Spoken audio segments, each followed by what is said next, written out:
Gue mau ceritain pengalaman seorang cewek namanya Tika. Tika, oke. Umurnya tuh 22 tahun dan dia tuh tinggalnya di Bandung.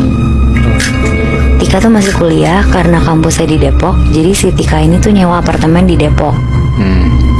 Bisa dibilang Tika ini jarang banget pulang ke rumah, apalagi semenjak almarhumah mamanya tuh meninggal 1 tahun lalu. Oke. Jadi Tika benar-benar lebih banyak ngabisin waktu di apartemennya yang di Depok. Sampai akhirnya pas Tika lagi libur semester, Tika kepikiran buat pulang ke rumahnya yang di Bandung. Walaupun sebenarnya rumah di Bandungnya ini tuh kosong, cuma ada orang yang jaga doang. Karena dari kecil Tika emang tinggalnya sama mamanya aja berdua. Oh, dia anak tunggal. Iya, dia anak tunggal Moy. Terus. Itu juga jadi alasan terbesar kenapa Tika udah lama gak pulang ke rumahnya. Ya karena setiap dia pulang ke rumah, dia tuh jadi sedih lagi sama dia kepikiran mamanya yang udah gak ada.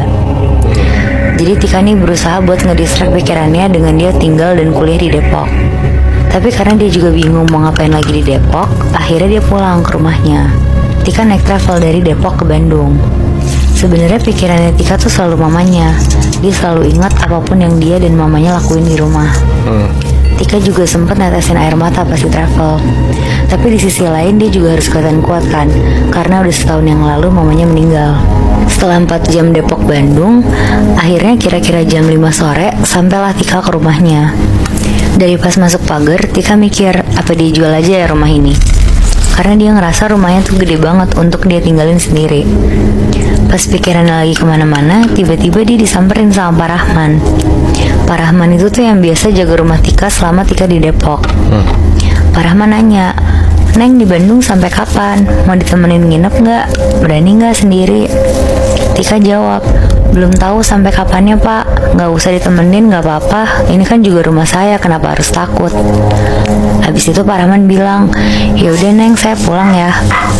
Akhirnya Pak Rahman pulang. Tika lanjut beres-beres masukin baju-baju yang di koper ke lemarinya. Karena ada Pak Rahman yang lumayan sering bersihin rumah, jadi rumah Tika tuh rasanya bener-bener kayak rumah yang masih ditempatin orang setiap hari gitu, Moibi. Keberdebu lah ya. Iya, Tika juga gak ngerasa asing sama rumahnya. Pokoknya ngerasanya nyaman banget. Sampai akhirnya udah sekitar jam 9 malam, Tika posisinya lagi nonton TV di ruang keluarga.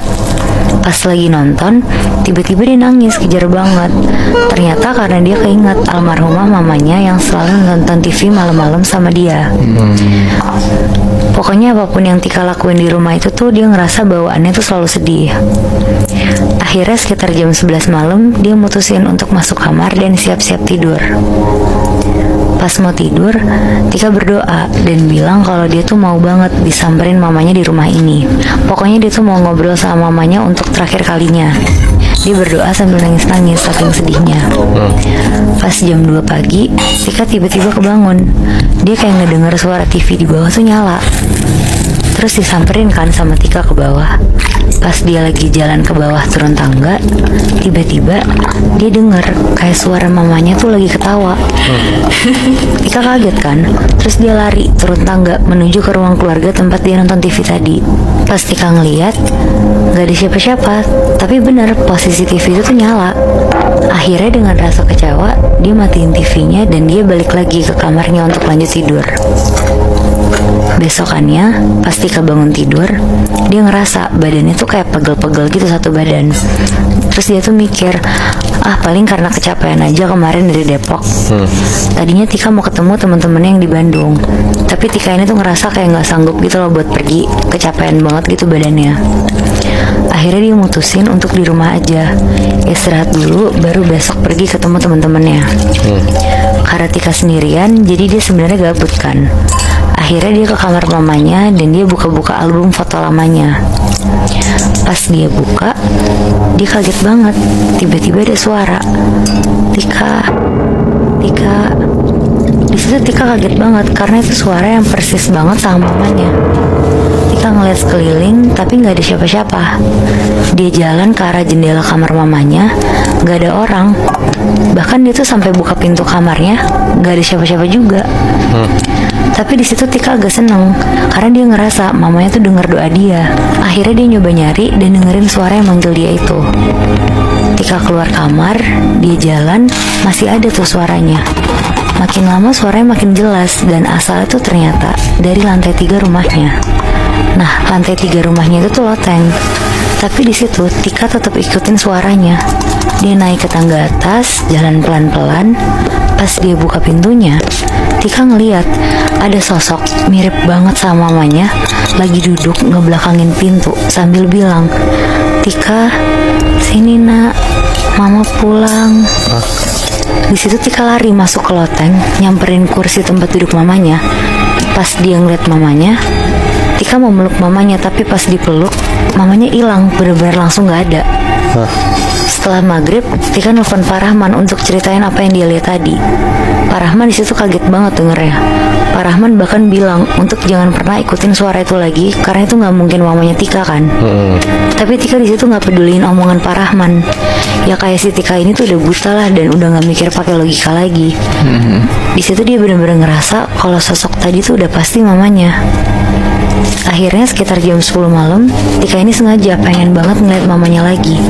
Akhirnya dia mancing mamanya dengan tidur di kamar mamanya dengan posisi lampu mati. Jadi tuh gelap banget satu kamarnya. Pas udah matiin lampu, nggak ada panggilan suara dari mamanya. Masih hening banget keadaannya. Tika kesel dan gak sabaran sama sekali. Akhirnya Tika ini teriak-teriak ngomong, "Mama, mama, mana mama? Katanya pulang." Tiba-tiba jendela kamar mama itu kebuka kenceng banget, dak gitu. Bahkan kacanya itu sampai pecah, Moebi. Angin masuk kenceng banget. Terus dari pojok kamar mamanya sebelah jendelanya dia, Tika tuh ngeliat ada sosok pakai baju putih panjang banget, rambutnya berantakan panjang, sambil senyum-senyum ngeliatin Tika. Terus teriak, "Mama pulang." Terus sosok ini tuh berubah-berubah gitu lah, Moebi. Tiap 5 detik tiba-tiba jadi mamanya Tika, berubah lagi jadi sosok perempuan ini, berubah lagi jadi mamanya. Pokoknya ganti-ganti terus. Di situ Tika teriak. Dia lari ambil HP-nya di meja dan dia langsung lari ke bawah turun tangga, keluar dari rumah dan dia langsung nelfonin Pak Rahman. Gak lama Pak Rahman datang dan nenangin Tika. Mereka ngobrol di depan rumah Tika. Terus Pak Rahman ini cerita ke Tika. Katanya apa yang dilihat Tika itu sama persis sama apa yang dilihat Pak Rahman.